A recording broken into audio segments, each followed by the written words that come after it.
Houses clients हैं उन सब की जो रजिस्ट्रीज है प्लॉट्स की वो भी साफ जो है वो देती है और हम इंश्योर करते हैं कि जितनी भी उनकी जो लीगल हैसियत है वो 100% उनके नाम के ऊपर जो ज़मीन हमसे खरीद रहे हैं और वो सिर्फ वही हाउसिंग सोसाइटी जो है वो कर सकती है जिसके पास जो है वो ज़मीन की मलकियत भी हो, बिकॉज इसके अंदर महकमा माल जो है वो आता है और महकमा माल के थ्रू आपके हर प्लॉट की रजिस्ट्री ग्रैंड सिटी जो है हैंड ओवर करती है।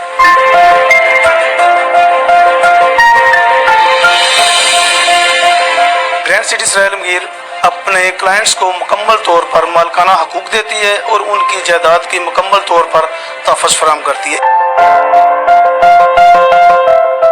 जैसे इंतकाल दर्ज होता है उस वक़्त जो क्लाइंट है उसका नाम बाकायदा तौर पे कंप्यूटर में उसकी मौज़ा में आ जाता है।